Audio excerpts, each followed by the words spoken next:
오늘 우리에게 주시는 하나님의 말씀은 빌립보서 1장 1절에서 6절까지 말씀입니다. 빌립보서 1장 1절에서 6절까지 말씀인데 우리 한 절씩 교독하고 마지막 절은 함께 읽도록 하겠습니다. 그리스도 예수의 종 바울과 디모데는 그리스도 예수 안에서 빌립보에 사는 모든 성도와 또한 감독들과 집사들에게 편지하노니 하나님 우리 아버지와 주 예수 그리스도로부터 은혜와 평강이 너희에게 있을지어다. 내가 너희를 생각할 때마다 나의 하나님께 감사하며 간구할 때마다 너희 무리를 위하여 기쁨으로 항상 간구하면 너희가 첫날부터 이제까지 복음을 위한 일에 참여하고 있기 때문이라. 함께요. 너희 안에서 착한 일을 시작하시니가 그리스도 예수의 날까지 이루실 줄을 우리는 확신하노라. 아멘. 무더운 여름 잘 지내고 계십니까? 마스크 쓰고 계시지만 이게 눈빛만 봐도 알 수 있을 것 같습니다.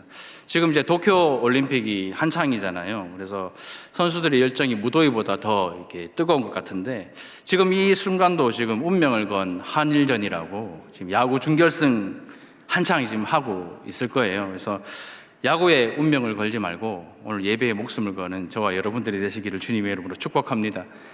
뭐든지 이제 재밌는 것일수록 특히 야구 경기는 하이라이트로 봐야 더 흥미진진하고 재밌으니까 혹시나 영상으로 예배드리는 성도들 중에 창 2개 띄워놓으신 분 계시면 야구는 과감하게 닫으시고 예배 영상을 전체 화면으로 만들어 주시기를 부탁드릴게요. 또한 훈련과 또 다락방도 지금 방학이지만 말씀과 함께 또 하나님과 함께 이걸 통해서 하나님과 항상 함께하는 성도들 되시기를 주님의 이름으로 축복합니다. 얼굴이라는 이 말의 뜻을 혹시 아십니까? 얼굴. 얼이 들어있는 굴, 얼이 들어오고 나가는 굴, 이것을 얼굴이라고 합니다. 얼은 우리말 의미는 영혼이라는 뜻이고 굴의 우리말 의미는요 통로라는 뜻입니다. 그래서 얼 빠졌다라는 얘기 저 어릴 때 진짜 많이 들었는데 얼이 빠진 사람이라는 뜻이고 얼간이라는 말은 얼이 간 사람, 얼이 갔다, 얼이 간 사람이고 어른이라는 말은 얼이 큰 사람, 어린이라는 말은 얼이 잃은 사람, 그리고 어리석은 사람이라는 말은 얼이 썩은 사람이라는 뜻이라고 해요. 그래서 그런지 어떤 사람이 변화를 가장 잘 나타내는 신체 부위가 바로 이 얼굴인 것 같습니다. 특히 이제 몸에 병이 들어서 아프면 얼굴에 가장 잘 나타나죠. 근데 몸이 안 좋을 때 가장 많이 듣는 얘기가 얼굴이 왜 이렇게 안 좋아요? 무슨 일 있어요? 라는 얘기 진짜 많이 듣습니다. 제가 올해 초 오른쪽 귀 수술을 했는데요. 전신 마취를 해야 되고 또 수술 시간이 3시간이나 걸린다는 거예요. 그래서 너무 좀 어려운 수술이었습니다. 귀에 물이 들어간 것처럼 가끔 먹먹해서 물을 빼겠다고 한 발 이 제자리 뛰기를요 진짜 도쿄올림픽 준비하는 선수처럼 수천 번을 했는데도 안 돼서 병원을 가보니까 진주종이라고 아주 어릴 적부터 고막 안쪽에 진주처럼 생긴 종양이 아주 어릴 때부터 있었다. 그래서 대학병원에 가서 수술해야 된다라는 거예요. 수술하기 전에 많은 성도들이 제게 얼굴이 왜 이렇게 안 좋냐고 무슨 일 있냐고 항상 그렇게 물으셨어요. 근데 알고 보니까 제가 귀가 잘 안 들리니까 자꾸 이제 인상을 자꾸 쓰게 되고 안 그래도 지금 목소리가 크잖아요. 안 그래도 목소리가 큰데 안 들리니까 더 큰 목소리로 막 이렇게 이야기를 하니까 그랬던 것 같습니다. 수술 잘 마치고 지금 8개월 정도 지났는데 지금 잘 들리니까 얼마나 기쁜지 몰라요. 사람이 이제 몸이 아프면 결코 좋은 얼굴일 수가 없습니다. 입술이 창백해지거나 또 핏기가 없거나 뾰루지 같은 것들이 막 이제 얼굴에 나죠. 그래서 나도 모르게 인상을 막 이렇게 찡그리게 되고 이유도 없이 자꾸 짜증을 부리게 됩니다. 그럴 때는 어떻게든지 아픈 부분을 찾아서 고쳐야 얼굴에 기쁨이 찾아오죠. 사람의 몸에 수천 수만 가지의 병이 있는 것처럼 교회도 병들 수 있다는 것을 알아야 합니다. 이 시대 교회들이 돈과 또 명예와 권력으로 병드는 것처럼 교회가 병드는 이유는 이외에도 수만 가지가 있겠죠. 그러나 나타나는 현상은 딱 하나 동일한데 바로 기쁨이 없어지는 겁니다. 몸에 병이 들면 얼굴에 가장 잘 나타나듯이 교회가 병들면요 여러분들 우리 성도들의 얼굴에 가장 잘 나타납니다. 사랑이 식어지고 또 사랑이 식으니까 기쁨이 없어지고 기쁨이 없어지니까 작은 말 작은 행동 하나하나에도 상처를 주고 받으면서 여러 가지 시험에 들어서 서로 고통을 받게 되는 것이죠. 그래서 더 이상 신앙생활을 하는데 기쁨이 없고 아무것도 아닌 말과 행동에 심기가 불편해집니다. 몸이 병들면 아픈 부분을 고쳐야 얼굴에 기쁨이 찾아오듯이 교회가 병들면 성경 말씀을 가지고 문제를 바로 진단하고 치료해야 우리 성도들의 얼굴에 기쁨이 찾아옵니다. 사실 오늘 말씀은요, 저를 위한 말씀입니다. 올해 이제 교회에서 총괄이라는 직책을 맡고 본의 아니게 이제 민원실 역할을 하면서 크고 작은 행정적인 일들을 처리하는 게 좀 힘이 들었습니다. 그중에 지금 가장 생각나는 민원은 비가 정말 많이 오는 주일에 폭우가 쏟아지는 주일에 어떤 분이 정말 노발대발하면서 저한테 전화가 오셔가지고 기적의 땅 자갈주차장에 내가 주차를 하다가 휠에 흠집이 생겼다. 막 노발대발 하시면서 그렇게 하시는 거예요. 제가 너무 막 마음이 어려워가지고 행정실에 혹시 이렇게 됐을 때 보험이 있는지도 알아보고 막 여러 가지 알아보고 제가 다시 전화드려서 비가 오면 우리 자갈 주차장이 자갈로 되어 있어서 많이 패입니다. 그렇게 이제 사과를 하고 자동차 휠이 비쌀 텐데 어떻게 해요? 라고 하니까 그 휠이 아니라 하이힐의 그 실 있죠. 하이힐의 그 실인 거예요. 정말 속이 천불난다는 말이 뭔 말인지 제가 그때 알겠더라고요. 정말 속이 천불나는데 정말 정중하게 비 오는 날에는 하이힐 신지 마시고 요즘에 장화 디자인 예쁜 거 많이 나오니까 장화 신으시라고 이렇게 이제 민원 해결을 했습니다. 때로는 싫은 소리도 해야 하는 자리이고 또 교육자들과 성도들과의 관계 속에서 언제부터인가 제 얼굴에 큰 변화가 있었습니다. 아침에 씻고 거울을 보면 그 얼굴의 변화를 영상으로 아마 남겨놓았으면 눈물샘을 자극하는 한편의 슬픈 영화였을 거예요. 제 얼굴은 딱 보시면 아시겠지만 딱 봐도 웃는 상이에요. 뭐가 다 큼지막해요. 뭐가 다 이렇게 큼지막해서 웃으면 아주 복스러운 얼굴인데 이 얼굴에 인상을 쓰고 있으니까 얼마나 못났겠습니까? 그런데 그런 변화 속에서 저도 사람인지라 감정이 상하고 또 힘들어지면서 제일 먼저 생겼던 변화가 바로 기쁨이 없어진 겁니다. 복음은 기쁨입니다. 예수 믿는 것은 가장 기쁜 일입니다.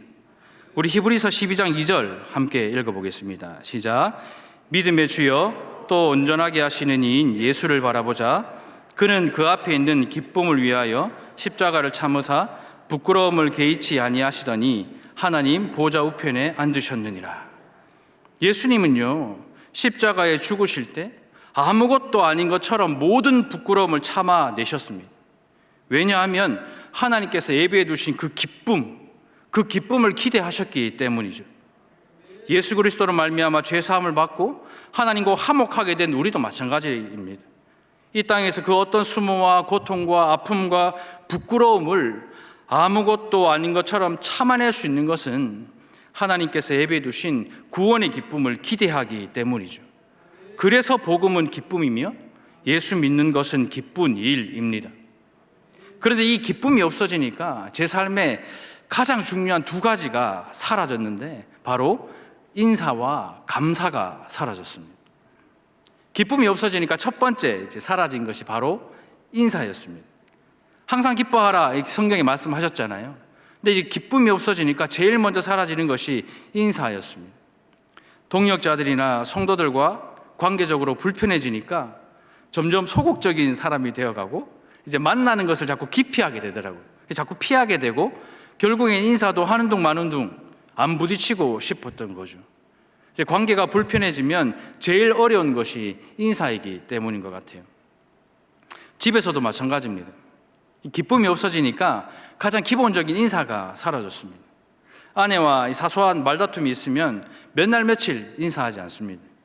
성경에는 하루를 넘기지 말라고 했는데 경상도 남자 자존심에 어떻게 먼저 인사를 할 수가 있단 말입니까? 버티죠. 근데요, 아내도 경상도 여자예요. 나이가 들수록 점점 강해지고 서울에서 오신 사모님들 만나는 순간마다 자꾸 강해지는 걸 느끼는데 그래도 저는 인사하지 않고 끝까지 이제 버팁니다. 아이들이 학교 갈 때나 학교를 다녀왔을 때나 교회 출근할 때나 퇴근할 때 집에서 가족들에게조차도 얼굴에 인상을 쓰면서 인사하지 않는 저의 모습을 발견했습니다. 병든 것이죠. 기쁨이 없어지니까 두 번째 사라지는 것이 바로 감사였습니다. 범사에 감사하라라고 이렇게 성경에 말씀하셨는데, 기쁨이 없어지니까 감사가 사라지면서 모든 것이 이제 당연한 것이 되어버린 거예요. 식당에서 내가 돈 내고 밥 먹으니까 서비스 받는 것이 당연한 거고, 바깥 양반이 나는 바깥 일을 하니까 안에 있는 아내는 집안일을 하는 것이 당연한 것이고, 목사니까 대접받는 것이 당연한 것이 되면서 제 삶에 감사보다 짜증과 원망 섞인 말들이 가득했습니다. 병든 것이죠. 빨리 말씀으로 치료하지 않으면 더 큰 병으로 발전할 것 같아서 고민하고 기도하는 가운데 이 기쁨의 서신인 빌립보서 이 말씀을 묵상하면서 치료 방법을 제가 찾았습니다. 그리고 말씀의 처방으로 열심히 치료하고 있습니다. 그래서 만나는 사람마다 인사하려고 하고 있고, 원망과 불평이 섞인 말이 나올 때마다 감사해야지, 감사해야죠, 감사합시다, 이렇게 이야기를 하려고 애를 많이 쓰고 있습니다. 그래서 수요 예배 이 설교 차례가 되었을 때 꼭 함께 나눠야겠다는 마음을 성령께서 제게 주셨습니다. 아마 저뿐만이 아니라 오늘 예배 드리는 여러분들도 마찬가지일 겁니다. 죄로 인해서 기쁨이 없어지면요, 만남이 싫어지고 관계가 불편해지고 인사하기는 더더욱 싫어지고 삶의 감사가 사라지면서 원망과 불평으로 가득한 시간들을 보내고 또 보내셨던 분들도 계실 것입니다. 멀리 갈 곳도 없이 이번 한 주 또 하나님께서 예배해 두신 구원의 기쁨을 기대하면서 기쁜 날이 많으셨습니까? 아니면 세상의 염려와 근심 때문에 슬픈 날이 많으셨습니까? 언제나 남의 편인 남편 때문에, 쉬지 않는 잔소리로 괴롭히는 아내 때문에, 말을 100번, 1000번 해도 들은 척 만척하는 사춘기 자녀 때문에, 휴대폰 좀 열어달라는 아이들의 이 아우성 때문에, 경제적인 문제 때문에, 또 코로나 때문에 여러분들 기쁜 날이 많았습니까? 아니면 슬픈 날이 많았습니까? 말하지 않아도 알겠어요. 마스크로 가려져 있지만 눈빛만 봐도 알 것 같고, 또 영상으로 예배드리는 성도들은 보이지 않지만 흔들리는 그 화면을 통해서 알 수 있을 것 같습니다. 그렇다면 오늘 이 말씀을 통해서 우리 신앙의 병든 부분을 바로 진단하고 또 치료받는 저와 여러분들이 되시기를 주님의 이름으로 축원합니다. 빌립보서는 기쁨의 서신으로 알려져 있습니다. 바울은 감옥 안에서 이 넘치는 기쁨을 나누기 위해서 이 빌립보 교인들에게 편지를 쓰죠.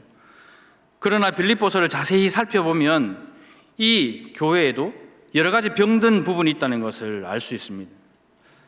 사실 그들은 바울을 기쁘게 하기 위해서 2번이나 선물을 보냈습니다. 그러나 바울은 그들에게 더 중요한 것을 주었는데요, 그것이 바로 이 빌립보 교회의 병든 부분을 진단하고 치료해주는 이 서신, 이 편지였습니다. 빌립보서는 이 빌립보 교회의 병을 치료하는 주님의 진단서이자 치료제였다는 것이죠.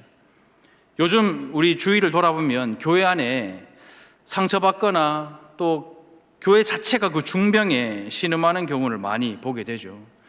그것이 알고 싶다 이런 거 보면 자주 등장하는 기독교를 가장한 이단 집단들, 또 예수님을 믿는다는 사람들이 저지르는 그런 만행들, 또 코로나 시국에 직장 내 감염 1호가 되지 않기 위해서 현장 예배를 나오지도 못하고 또 나가지도 못하게 하는 상황들, 또 영상으로만 예배를 드리고 그렇게 성도의 교제가 없어지면서 신앙생활의 기쁨을 잃어버린 성도들이 너무나도 많습니다. 빌립보 교회도 그랬습니다. 빌립보 교회가 바울의 가장 든든한 후원교회였고 나의 면류관이라고 표현할 정도로 사랑했던 교회였기에 이 빌립보 교회의 문제를 사도 바울은 가장 잘 알고 있었을 거예요.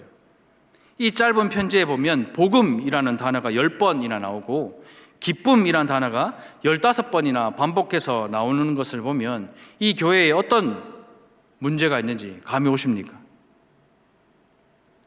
잘 모르시겠죠. 그래서 제가 정의를 한번 내려봤습니다. 복음은 기쁨이다. 한번 따라해 봅시다. 복음은 기쁨이다. 네. 지금 이 빌립보 교회의 문제는 이 기쁨, 이 복음, 이것을 잃어버렸다라는 거예요. 유럽에서 가장 먼저 복음을 듣고 믿어 세워진 교회가 바로 빌립보 교회인데 이 교회의 기쁨이 사라졌다라는 것을 바울은 알았던 것입니다. 빌립보 교회의 일꾼인 유오디아와 순두개의 마음이 나뉘어진 문제부터 시작해서 바울의 사역을 적극적으로 도왔던 그 동력자들을 교회에서 내팽개치고 돕지 않았던 그런 문제, 또 여러 가지 문제들이 일어나는 원인이 바로 이 기쁨이 사라졌기 때문이다라는 거예요. 그래서 바울은 빌립보 교회에 있는 이 문제를 치료하기 위해서 자신의 문제부터 조심스럽게 꺼내면서 이 빌립보 교회의 문제를 진단하고 치료하기 시작합니다. 바울은 지금 어디에 있습니까? 이 편지를 쓸 때 바울은 지금 어디에 있죠? 감옥에 있습니다. 그 감옥이 어떤 감옥이냐에 대해서는 의견이 분분하지만 나의 매임이란 말을 1장에 보면 4번이나 사용하고 있는 것을 보면 지금 감옥에 갇혀 있는 것만은 틀림이 없습니다. 그런데 그는 감옥 안에서 지금 엄청난 기쁨을 누리고 있다는 것을 우리는 이 빌립보서를 통해서 알 수 있죠. 그 기쁨이 얼마나 큰지 도무지 내 혼자만 기뻐할 수 없어서 감옥 밖에 있는 사랑하는 빌립보 교인들에게, 또 오늘 우리 호산나 성도들에게, 무엇보다 오늘 저에게 이 말씀, 이 편지를 보내어서 함께 기뻐하려는 것 같습니다. 한번 생각해 보십시오. 죄를 지은 죄인들을 수용하는 그 당시 감옥의 상황 어떨까요? 죄로 가득한 감옥은 분위기가 좋지 않겠죠.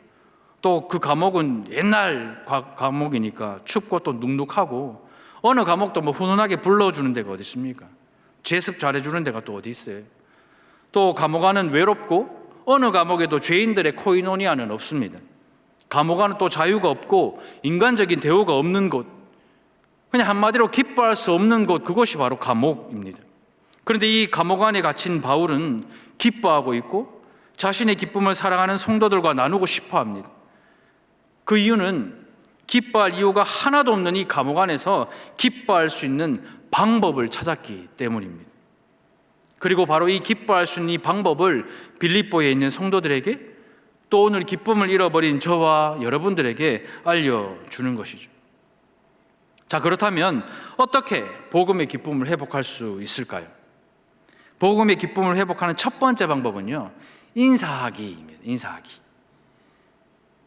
1절과 2절을 우리 함께 읽어보겠습니다. 시작. 그리스도 예수의 종 바울과 디모데는 그리스도 예수 안에서 빌립보에 사는 모든 성도와 또한 감독들과 집사들에게 편지하노니, 하나님 우리 아버지와 주 예수 그리스도로부터 은혜와 평강이 너희에게 있을지어다. 아멘. 복음의 기쁨을 잃어버리면요, 인사가 사라집니다. 저는 교구 성도들에게 문자를 보낼 때 언제나 샬롬이라는 말로 항상 문자를 보내요. 아시다시피 이 말 안에는요, 평안하시죠? 문제 없죠? 괜찮죠? 식사는 잘하고 계시죠? 어려움 없죠? 아이들 잘 크고 있고 직장생활 잘하고 계시죠? 등등 수많은 안부 인사가 들어있는 이 그리스도인의 만국 공통어가 바로 샬롬이기 때문이에요. 주일이나 수요예배 드리러 오실 때 보면 우리 교역자들이요, 제일 먼저 여러분들을 맞이하면서 하는 것이 바로 인사를 하면서 안부를 묻는 것입니다.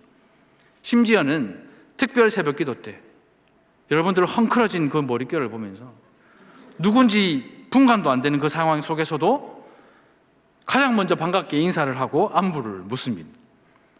저희 교회가 소속되어 있는 이 합신교단인 신학교, 이 합동신학대학원의 교칙이요, 바로 만날 때마다 인사하는 것입니다. 아마 다른 신학교에서는 찾아볼 수 없는 그런 교칙일 것 같아요. 몇 번을 똑같은 사람을 만나더라도 인사해야 하고, 사이가 좋든 좋지 않든 교수님이나 친한 친구나 동료를 만나면 몇 번이든 반드시 인사를 해야 됩니다. 그때는 정말 별로라고 생각했어요. 방금 인사하고 지나갔다가 화장실 나와서 또 만나면 또 인사해야 돼요. 만날 때마다 인사를 해야 돼요. 정말 별로라고 생각했는데 지금 생각하면 그때 그 훈련이 목회 현장에서 아주 큰 도움이 되고 있습니다. 바울이 보면 서신서마다 아무리 할 말이 많고 또 아무리 바빠도 반드시 인사를 하고 메시지로 들어가는 것을 보면 이 인사가 참 중요하다라는 것을 생각하게 됩니다. 본문에서도 바울은 먼저 인사로 이 빌립보서를 시작하고 있죠. 복음의 기쁨을 회복하는 뭔가 정말 대단한 영적인 방법이 나올 것 같았는데 인사하기라고 하니까 별로 표정이 대단해 보이지도 않고 별로 중요해 보이지도 않는 것처럼 보이죠. 하지만 그렇지 않아요. 인사라는 말을 한자로 쓰면요, 이렇게 됩니다. 사람 일사자, 그래서 합치면 사람의 일이라는 것이 인사의 뜻입니다. 사람의 일 그 자체가 바로 인사라는 거죠. 그만큼 인사는 사람이 살아가는데 가장 기본이자 중요한 행동이라는 의미입니다. 왜냐하면 먼저 인사하는 것이 소통의 시작이기 때문입니다. 저 멀리서 앞면에 있는 사람이 다가오는데 가끔씩 보는 이웃이라는 사실, 또 얼굴만 낯익고 이름과 나이도 몰라요. 거리가 점점 가까워질수록 시선을 어디 둬야 될지를 모르겠고, 혹시나 눈이 마주칠 듯 말 듯 이렇게 서로 눈치를 보면서 망설입니다. 먼저 인사할까? 하면 받아줄까? 인사하면 나를 모르는 거 아니야? 했는데 안 받아주면 어쩌지? 굳이 내가 먼저 인사할 필요가 있을까? 이렇게 인사를 하니 많이 이게 또 그 머릿속에 혼자 이제 복잡해집니다. 그래서 인사를 하자니 뻘쭘할 것 같고, 인사를 안 하자니 찝찝하고, 그러다가 결국에는 이렇게 엉거주춤 고개만 약간 이렇게 끄덕일 듯 말 듯 하면서 어정쩡한 자세로 스치며 지나가는 것이 아주 가끔 아침에 옆집 아저씨를 만나는 저의 모습입니다. 아마 우리의 모습도 동일할 거예요. 언제부터 인사를 하는 행동이 어색하게 느껴지고 또 우리 주변에 인사를 주고받는 모습이 많이 사라진 듯해요. 그래서 우리는 예배 드릴 때 우리 찬양 인도하시는 우리 교육자께서 나와서 앞뒤 좌우로 인사하자라고 했잖아요. 저는 처음에 정말 어색했어요. 우리 경상도 사람들은 인사가 딱 3개잖아요. 자자, 밥 묻나, 불 꺼라. 이 3개 안에 다 들어있는데 축복합니다, 사랑합니다. 정말 집에서 아내한테 사랑합니다도 정말 손에 꼽힐 정도로도 안 해봤는데 교회에서 사랑합니다, 축복합니다 하려니 너무 힘들더라고요. 근데 자꾸 이런 인사하는 모습이 많이 사라지는 것 같아요.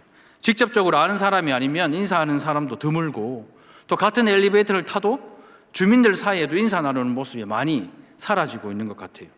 서로 막 한박 웃음을 지으면서 인사하는 모습도 보면 아주 친한 사이가 아니라면 보기 힘든 광경이 되어버린 것 같고, 먹고 살기 힘들어서 그런지, 아니면 선의를 베풀면 악의로 돌아오고 호의를 베풀면 이용하기 좋은 사람이라고 생각해서 그런지, 아니면 서로 믿지 못하니까 인사를 기피하고 그래서 다들 무시하고 개인적인 삶을 사는 그런 일상이 되어버린 건지 정말 안타까운 마음이에요. 사람과 사람 사이에 짧은 말 한마디로 가장 쉽게 소통하는 방법이 바로 인사입니다.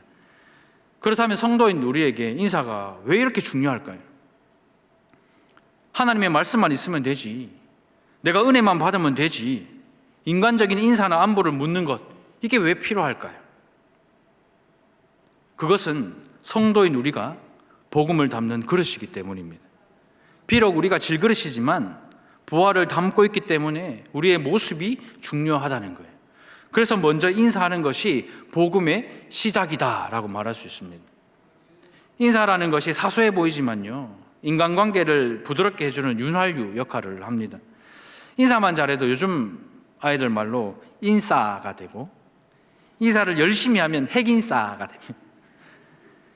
이 땅 가운데 교회를 세우신 목적, 예수 그리스도를 믿는 성도들을 이 땅 가운데 두신 목적, 그 목적이 바로 복음을 듣지 못한 수많은 영혼들에게 복음을 전하기 위해서가 아닐까요? 신자든 불신자든 복음과 연결해 주는 것이 바로 인사라는 것입니다. 교회 안에서 우리의 모습은 어떻습니까? 제가 이렇게 여러분들 예배드리러 올 때 우리 교육자들이 밖에서 인사하잖아요. 이렇게 보면 잘하는 다락방 식구들 만날 때는요, 정말 한박 웃음 지으면서 손을 붙잡고요, 코로나인데도 손을 붙잡고 막 등을 토닥이면서 그렇게 반갑게 인사하는데요, 내가 전혀 모르는 사람이죠. 정말 사회에서도 그렇게 안 할 것 같은데 전혀 아무런 인사도 없이 그냥 지나가는 모습을 참 많이 제가 봅니다.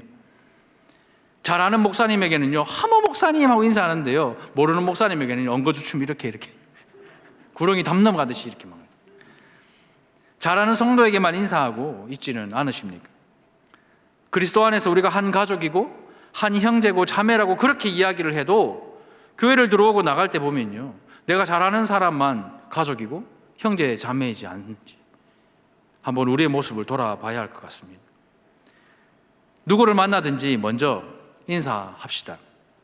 신자든 불신자든 남녀노소를 막론하고 먼저 인사합시다. 불편한 관계에 있는 이웃이나 성도에게도 먼저 인사합시다. 만나는 사람마다 먼저 인사할 때 나뿐만이 아니라 상대방에게도 이 복음이 시작되어서 기쁨을 회복할 것입니다. 옛날 찬양 중에 내가 먼저 손 내밀지 못하고, 내가 먼저 용서하지 못하고, 내가 먼저 웃음 주지 못하고 이렇게 머뭇거리고 있네 라는 찬양 아시죠? 먼저 인사한다라는 것은요, 아무것도 아닌 것처럼 보이지만 내 자존심을 내려놓는다라는 뜻이고요, 내 안에 쓴뿌리가 뽑히고 있다라는 뜻이고요, 가장 싸우기 힘든 상대인 나 자신과의 싸움에서 이기고 있다라는 뜻이고, 사랑이 회복되고 있다라는 뜻이며, 무엇보다 잃어버렸던 이 복음의 기쁨이 회복되고 있다라는 뜻입니다. 바울은요, 하나님 우리 아버지와 주 예수 그리스도로부터 은혜와 평강이 너희에게 있을지어다 이렇게 인사하고 있습니다. 그냥 듣기 좋으라고 그냥 인사하는 것이 아닙니다. 바울은 실제로 복음의 기쁨은 하나님과 주 예수 그리스도로부터 온다고 믿었습니다. 그리고 빌립보 교인들이 이 복음의 기쁨을 잃어버렸지만 바울의 인사와 함께 이 편지가 전해질 때 이 복음의 기쁨을 회복할 줄 믿었습니다. 복음은 기쁨입니다. 우리의 기쁨은요, 하나님과 주 예수 그리스도로부터 오는 것입니다. 예수님을 믿는 우리가 먼저 인사할 때 주님의 말씀이 육신이 되어 오신 예수 그리스도, 이 복음이요, 잃었던 생명을 다시 찾게 할 것이고 잃었던 기쁨을 다시 회복하게 할 것입니다. 이 바울의 인사를 통해서 또 우리의 인사를 통해서 복음의 기쁨이 회복되기를 주님의 이름으로 축원합니다. 이 복음의 기쁨을 회복하는 두 번째 방법은요, 감사하기입니다. 감사하기. 우리 3절부터 5절을 함께 읽겠습니다. 시작. 내가 너희를 생각할 때마다 나의 하나님께 감사하며 간구할 때마다 너희 무리를 위하여 기쁨으로 항상 간구함은 너희가 첫날부터 이제까지 복음을 위한 일에 참여하고 있기 때문이라. 네, 복음의 기쁨을 잃어버리면 감사가 사라집니다. 당연한 것으로 이렇게 여기게 되면서 감사하지 않게 되는 것이죠. 바울은 몸은 감옥에 갇혀 있지만 이 빌립보 교회를 생각하면 생각할수록 자신의 삶의 그 발자취를 돌아보면 돌아볼수록 하나님께 감사하게 되고 또 기쁨으로 기도하게 된다라고 이렇게 말하고 있어요. 그 이유는 복음을 전할 때 늘 도움을 베풀어 주었고, 그 도움은 복음을 들은 그날부터 오늘 지금 이 순간까지도 계속되고 있었기 때문입니다. 이 바울에게 빌립보 지역은요, 꿈에도 잊을 수 없는 곳이었습니다. 아마 전도자로서 겪을 수 있는 가장 강렬한 체험을 했던 곳이 바로 이 빌립보 교회였습니다. 처음에 아시다시피 사도 바울은 빌립보로 갈 생각이 전혀 없었습니다. 그런데 드로아에서 꿈에 마게도냐로 건너와서 우리를 도우라라는 이 환상을 보고 마게도냐로 그냥 넘어갔던 거예요. 그리고 그 첫 성이 바로 이 빌립보였습니다. 이 바울은 먼저 유대인의 회당을 찾아갔는데 그 당시 이 빌립보에 있는 유대인의 인구가 적었기 때문에 회당은 없었고 대신 강가에 기도하는 처소가 있었는데요, 거기서 만난 여자가 바로 루디아라는 자주장사입니다. 이 루디아는 일찍부터 유대교를 믿었고 또 하나님을 경외한 여인이었다고 성경에서는 소개하고 있죠. 그래서 빌립보에서 사역하던 사도 바울의 전도로 기독교로 개종했고 또 유럽 최초의 신자가 되었고, 그 루디아 때문에 온 가족이 세례를 받고 자기 집을요 이제 집회 처소로 제공하게 되었는데 그곳이 바로 이 빌립보 교회의 전신이었습니다. 그런데 며칠 후에 보니까 바울이 기도 처소로 가다가 귀신 들린 한 여종이 막 소리를 지르면서 막 따라오는 거예요. 그 소리에 너무 바울이 괴로워서 주 예수 그리스도의 이름으로 아이 속에 있는 귀신을 내어쫓습니다. 그렇게 되니까 이제 아이가 귀신 때문에 점친 것으로 돈을 벌던 그 주인이 바울과 실라를 고소하게 되죠. 그리고 그들은 매를 맞고 감옥에 갇히게 됩니다. 깊숙한 감옥에 가두어져서 쇠고랑을 단단히 채워집니다. 그런데 이 바울과 실라의 모습을 보면요, 영혼을 구하기 위해 이런 대가를 지불하는 것을 기쁘게 여겼다는 것을 우리가 복음서를 통해서, 이 사도행전을 통해서 또 빌립보서를 통해서 알 수 있습니다. 그리고 그들은 하나님께 감사의 기도를 드리게 되고 또 찬양할 때 우리가 알다시피 그 감옥에서 성령의 역사가 나타나는데, 성령의 역사는요 마음에만 부어진 것이 아니라 물리적인 현상으로도 나타납니다. 어떻게 해요? 발에 채워진 쇠고랑이 풀리고 감옥의 문이 열리는 거예요. 그때 제일 놀란 사람이 바울과 실라가 아니고 간수였습니다. 간수. 죄수들이 다 도망간 줄 알고 칼을 빼서 이제 자결을 하려고 할 때 바울과 실라가 더 급하게 더 놀라서 막 이렇게 뜯어 말리니까 너무 놀란 나머지 이 간수가 등불을 두고 감옥 안으로 뛰어들어가서 바울과 실라 앞에 다 엎드리면서 어떻게 해야 내가 구원을 받습니까? 이렇게 물어보니까 그때 유명한 말이 나오죠. 주 예수를 믿으라. 그리하면 너와 내 집이 구원을 받으리라. 이렇게 복음을 전해 그의 가족 모두가 예수를 믿게 되었습니다. 이렇게 해서 빌립보 교회가 점점 세워진 것이죠. 아주 짧은 기간에 루디아와 같은 동력자를 얻었고 핍박이 있었고 강한 성령 역사가 나타났고 또 바울이 계획했던 전도 여행은 빌립보가 아니라 로마 아시아의 속주를 복음화시키는 것이었는데 하나님의 계획은 달랐습니다. 아시아와 비두니아로부터 돌아서서 마게도냐로 향하게 하신 것은 하나님의 계획이었습니다. 말씀을 준비하면서 이런 생각이 들더라고요. 저도 단기 선교 준비하면서요, 팀원들과 온 마음을 다해서 그 땅의 영혼들을 생각하고 기도하면서 선교를 준비합니다.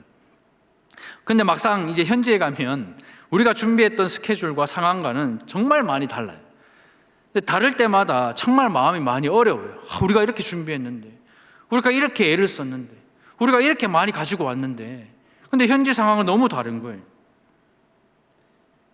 이미 선교를 생각하고 내 뜻, 내 계획이 아닌 하나님의 계획에 순종하여서 생각지도 않았던 유럽의 첫성 그 빌립보에 첫 발을 내딛었을 때 아마 그 바울의 마음은요, 긴장과 두려움의 연속이었을 것입니다. 한편으로는 불평과 불만도 있었겠죠. 그러나 빌립보에 있었던 하나님의 놀라운 역사를 경험하면서 바울이 이제는 돌아보니까 그때는 너무 힘들고 어렵고 힘들었지만 지금 돌아보니까 모든 것이 은혜였음을 감사로 고백하는 것입니다. 그래서 빌립보를 생각할 때마다, 이 루디아를 생각할 때마다, 감옥의 그 간수를 생각할 때마다, 귀신 들린 그 요정을 생각할 때마다 은혜를 주신 하나님께 감사했고 감사할 때 복음의 기쁨을 회복할 수 있었던 것입니다. 또 한 가지 감사한 일이 있었죠. 바울이 어려울 때 이 빌립보 교회가 선물을 보내준 것이었습니다. 바울은 빌립보 교인들이 보낸 그 선물을 대하면서 금전적인 가치보다 더 뛰어넘는 그런 하나님의 은혜를 맛보았습니다. 바울이 감옥이라는 좋지 않은 상황에서 모든 어려움을 극복하고 감사할 수 있었던 것은 이 빌립보 교인들의 도움 때문이었습니다. 빌립보 교인들의 도움을 통해서 바울은 내가 혼자가 아니다라는 것을 깨달았던 것이죠. 바울이라고 감옥이 좋겠습니까? 바울이라고 고통을 즐기겠습니까? 바울이라고 왜 괴롭지 않고 즐겁지 않겠습니까? 혼자만 이렇게 고생한다고 생각하면요, 감옥 생활이 정말 힘들고 영적으로 침체되지 않았겠어요? 그런데 이 에바브로디도 편에 빌립보 교인들의 선물이 도착하자마자 자신이 혼자가 아님을 깨닫게 되었고 그 감옥 안에서도 도리어 감사하게 되었고 그렇게 감사할 때 잃어버린 복음의 기쁨을 다시 회복한 것입니다. 이처럼 성도는요, 삶의 경험을 통해서 감사하게 되고 돕는 손길을 통해서 감사하게 되는 것 같습니다. 제가 말씀 준비하면서 좀 이런 감사와 또 이런 도움을 받은 것에 대한 감사를 표현하고 싶었어요. 우리 담임 목사님은 교회 식당에서 식사하기를 참 즐기십니다. 이렇게 대형교회 담임으로 계시면 스케줄이 바쁘실 텐데 또 식사 약속도 많으실 텐데 웬만한 약속은요, 식사 외 시간에 잡으시고 아주 특별한 사역이 없으시면 꼭 교회 식당에서 식사를 하십니다. 처음엔 제가 교육자 입장에서 참 부담스럽고 힘들었습니다. 음식이 코로 들어가는지 입으로 들어가는지, 커피가 코로 들어가는지 입으로 들어가는지도 모르게 식사하고 커피 마시는 시간이 참 힘들었어요. 그래서 이 총괄 목사가 되기 전에는 식당에 내려가서 딱 목사님이 하얀 머리가 계시잖아요. 그럼 바로 조용히 뒤를 돌아 외부 식당에 간 것 적이 많았음을 이 시간 고백합니다. 그런데 이제 총괄 목사가 돼서 담임 목사님과 함께 식사하는 시간이 많아지면서 목사님이 식당에 내려오실 때 하시는 것들을 보면요, 음식을 조리하는 집사님들을 항상 격려를 하세요. 수고 많으시죠. 고생 많으십니다. 또 식사하는 직원들을 보면서요, 또 격려하세요. 고생 많죠, 더운데 수고 많죠, 이렇게 격려를 많이 하시고, 심지어는 히스에 있는 아이들 한 명 한 명 밥은 먹었냐, 반찬은 맛있냐, 한 명 한 명한테 이렇게 관심을 가지시며 격려하는 모습을 제가 옆에서 이렇게 지켜보면서 너무 감사했습니다. 총괄 목사 10마디보다 담임 목사님 한마디가 더 스윗하잖아요. 또 커피 마시면서 한국 교회에 대해서, 또 목회자의 소양에 대해서 가르쳐 주시는 것이 너무 감사했습니다. 그래도 목사님, 그 교육자들 생각해서 너무 자주 가지는 말아 주십시오. 네. 또 교육자들이 설교를 하잖아요. 그럼 가끔 회의 시간에 설교에 대한 피드백을 담임 목사님께서 해주시는데요, 저희가 아직 젊고 목회 경험이 아주 짧다 보니까 우리의 설교가 설교학적으로 아직 연단을 많이 받아야 하는 설교일 것입니다. 그럼에도 목사님은요, 이 교육자의 설교에 대한 그 피드백을 하실 때 정말 서슬퍼런 칼날로 난도질을 하지 않으시고 인격적으로 또 설교학적으로요, 정말 이렇게 피드백을 잘 해주십니다. 설교 준비를 저희가 잘 한다고 하지만 부정적인 피드백을 받으면 당연히 힘이 빠지죠. 근데 반대로 생각해 보면 담임 목사님이 부교육자 설교 피드백을 해주는 것은 우리가 누릴 수 있는 최고의 도움이며 최고의 감사입니다. 신학교 이후로 설교에 대해서 배우지를 못해요. 배운다는 것은 설교 끝나고 집에 가면 아내가 눈 많이 깜빡거리지 마세요, 혓바닥 많이 내밀지 마세요, 뭐 이런 것만 얘기하지, 막 설교가 뭐 어떻다, 첫째 둘째 셋째가 어떻고 이게 신학적으로 어떻고 아무도 얘기해 주지 않습니다. 저희 동역자끼리도 이게 불문율입니다. 그래서 저희끼리 있다가 어떤 목사님 설교를 틀잖아요. 그럼 그 목사님 얼굴이 빨개져서 그 핸드폰을 탁 쳐가지고 못 나오게 얘기 막 만들어요. 이렇게 목사님께서 피드백을 해주신다는 것은 그만큼 관심이 있다, 그만큼 사랑한다라는 표현이고, 또 그것은 우리가 혼자가 아니라 우리가 함께 동력하고 있다라는 의미이기 때문에 너무 감사하고 너무 큰 도움인 것 같습니다. 그러니까 목사님, 제 설교를 시작으로 피드백 열심히 해주십시오. 사랑하는 성도 여러분, 복음은 기쁨입니다. 성경은 우리에게 항상 기뻐하라, 그리고 범사에 감사하라 이렇게 말씀하셨고요, 이것이 그리스도 예수 안에서 우리를 향하신 하나님의 뜻이다라고 이렇게 말씀하셨습니다. 근데 지금 우리의 모습은 어떻습니까?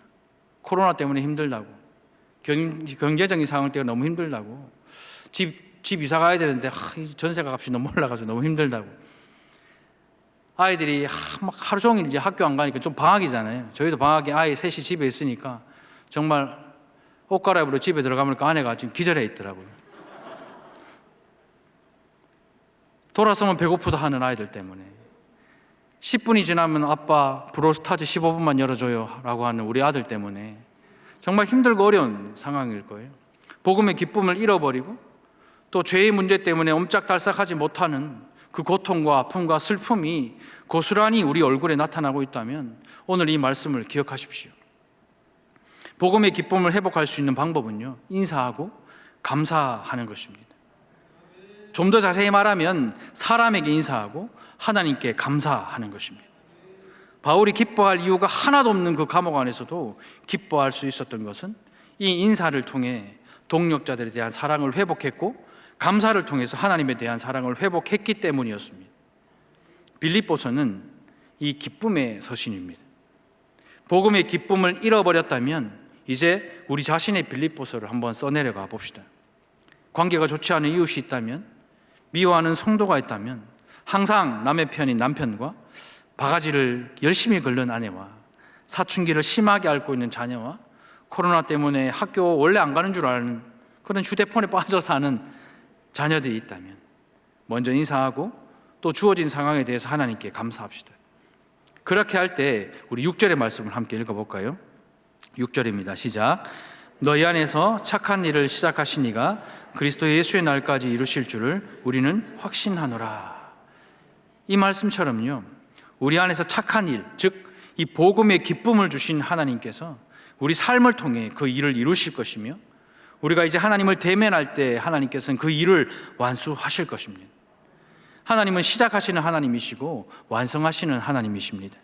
사람에게 인사하고 하나님께 감사하게 될 때에 우리 안에 착한 일을 시작하신 하나님이 영원토록 변함없는 그 복음의 기쁨을 우리 안에 회복시켜 주셔서 매일매일의 삶을 천국으로 만들어 주실 줄로 믿습니다.